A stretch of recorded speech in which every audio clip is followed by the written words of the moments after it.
Pemerintah Indonesia punya target mengakhiri HIV/AIDS pada 2030. Harapannya, sekitar 5 tahun dari sekarang, tidak ada lagi stigma dan diskriminasi kepada orang dengan HIV/AIDS atau ODA. Tidak ada lagi orang yang terinfeksi HIV, tidak ada lagi orang yang meninggal karena HIV/AIDS. Apakah semua itu mungkin dengan berbagai tantangan yang masih kita alami? Seperti cuplikan yang udah kamu lihat di atas tadi? Kita bahas masalahnya bareng biar bisa bergerak bersama menciptakan ruang aman bagi ODA. Sebenarnya di Indonesia sudah ada berbagai aturan yang melarang segala bentuk diskriminasi kepada ODA. Seperti Peraturan Menteri Kesehatan Nomor 23 Tahun 2022 tentang penanggulangan HIV/AIDS dan infeksi menular seksual. Salah satu isinya, aturan tersebut bertujuan menghilangkan stigmatisasi dan diskriminasi. Ada pula Keputusan Menteri Tenaga Kerja dan Transmigrasi Republik Indonesia tahun 2004. Ini isinya. Tapi di lain sisi, ada pula aturan-aturan lain dari institusi kenegaraan maupun institusi swasta yang bertolak belakang dengan undang-undang. Misalnya, Peraturan Daerah Bogor Nomor 10 Tahun 2021. Isinya mengkategorikan LGBT sebagai penyimpangan seksual. Otoritas bilang perda dibuat untuk menanggulangi penularan HIV yang dianggap akibat dari perilaku seks teman-teman LGBT. Padahal tidak ada buktinya. Ada pula perusahaan-perusahaan yang melakukan tes HIV secara diam-diam dan memberi sanksi terhadap pekerja yang terinfeksi HIV.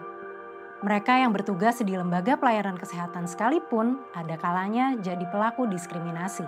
Hal ini tercatat dalam laporan riset People Live with HIV Stigma Index 2024 yang dibuat Jaringan Indonesia Positif. Laporan tersebut menyebut ODIF kerap mengalami berbagai bentuk diskriminasi dan stigmatisasi. Salah satunya saat mengakses layanan kesehatan.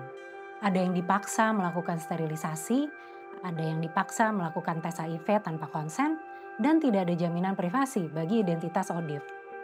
Ini mengakibatkan kesehatan mental ODIF atau ODA terganggu.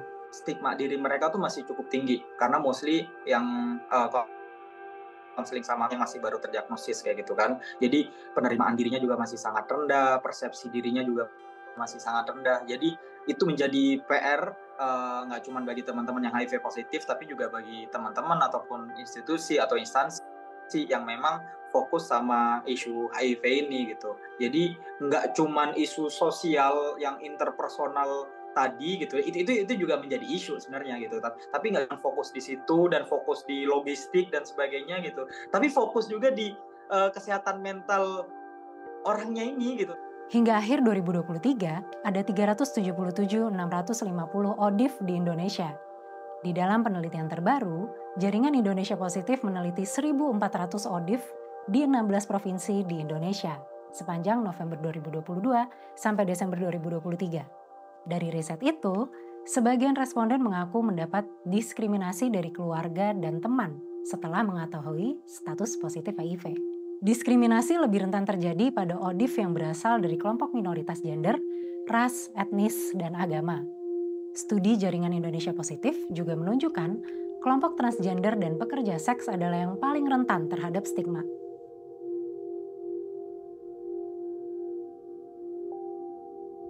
Sebetulnya, bukan hanya kelompok populasi kunci yang rentan terhadap stigma dan diskriminasi. Perempuan dan anak dengan HIV juga sangat berisiko.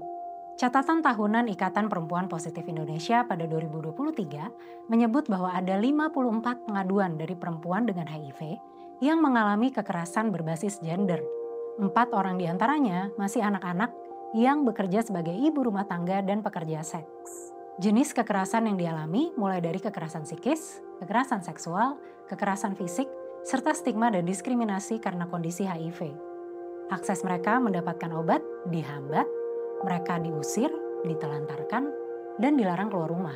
Penelitian IPPI menyebut perempuan dengan HIV masih belum memahami hak mereka saat mengalami kekerasan, sehingga takut menindaklanjuti laporan. Project Multatuli berbicara dengan Ketua Ikatan Perempuan Positif Indonesia, Ayu Oktariani, soal akar masalah yang masih perlu diatasi dalam perjalanan menghapus stigma.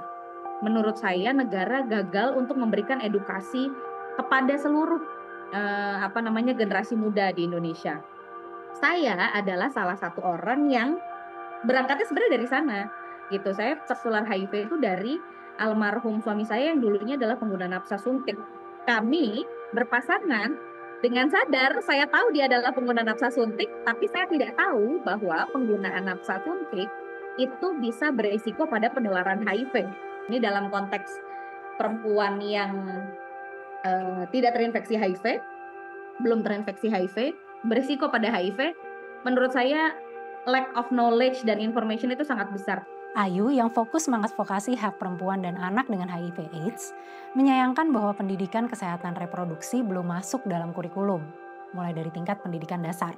Sejak kita sekolah tidak pernah ada informasi yang jelas tentang bagaimana remaja perempuan sebaiknya menjaga kondisi diri mereka, memahami kesehatan seksual reproduksi, supaya pada saat dia di usia yang cukup memutuskan misalkan untuk menikah atau bahkan punya kesadaran memutuskan untuk menikah atau tidak menikah gitu ya, itu dia tahu gitu landasan-landasan berpikirnya tuh karena konteks kesehatannya mereka, kebutuhannya mereka, bukan karena konstruksi sosial. Project Multatuli juga sempat berbincang dengan Program Manager Female Plus Arif Gunawan. Ia menyatakan sosialisasi dan kampanye HIV kurang sering dilakukan. Jalan untuk sosialisasi program di ranah pendidikan juga masih menemui kendala. Kini, cara tercepat mengakses informasi soal HIV adalah dari media sosial teman-teman ODIF yang berkomitmen berbagi info. Step utamanya dulu kita menjadi inklusif bagi lingkungan terdekat kita. Ketika kita udah bisa bagi lingkungan terdekat kita, ya kita perlebar lagi jam itu. Kita gunakan resource kita di sosial media, kita tunjukkan keberpihakan kita gitu, nggak usah susah-susah, sesimpel ikutan repost. Kalau di X ya kamu ikutan retweet aja, kalau di IG sekarang udah trennya udah banyak, tinggal kita ikutin tren tinggal repost aja kayak gitu-gitu. Permasalahan untuk teman-teman ODIF tidak selesai hanya dengan membuat mereka rutin mengonsumsi obat antiretroviral atau ARV. Yang penting adalah perjuangan bersama agar mereka bisa bebas beraktivitas di tengah masyarakat tanpa dipandang sebelah mata. Badan Perserikatan Bangsa-Bangsa yang fokus menangani isu HIV/AIDS UNAIDS meyakini salah satu proses penyadaran yang penting diketahui publik adalah prinsip U equals U. Undetected equals untransmittable. Bila jumlah virus tidak terdeteksi, maka tidak akan menularkan. Menurut penelitian Jaringan Indonesia Positif, jumlah ODIF yang mengonsumsi dan pernah mengonsumsi obat cukup tinggi, yakni 80-an%. Namun tantangannya kembali lagi ke belum terciptanya ruang aman yang ideal bagi ODIF. Ayu juga mengeluhkan tentang belum adanya integrasi antar kementerian dalam penanganan masalah ODIF, serta belum ada perhatian khusus dari pemerintah tentang pemulihan kondisi mental ODIF. Ada persoalan kesehatan mental yang tidak ada sama sekali programnya sampai hari ini, sehingga jika perempuan dengan HIV hidup dengan HIV dan punya keluarga HIV, melakukan perawatan ekstra tadi, pertanyaannya adalah apakah dia sudah betul-betul accept dengan kondisinya, apakah dia siap mengelola pengurusan dan perawatan anak yang hidup dengan HIV yang tentunya bebannya multiple. Perjalanan menciptakan ruang aman bagi teman-teman ODA masih panjang. Kita tetap bisa bergerak dengan cara masing-masing. Sesederhana mengedukasi diri dengan menyimak informasi di media sosial komunitas. Terima kasih sudah menyaksikan video ini. Kita bisa bertemu dan berdiskusi lebih panjang bila kamu sudah menjadi kawan M. Silakan ikuti semua platform media sosial Project Multatuli dan Anatman Film. Semoga berfaedah dan sampai jumpa.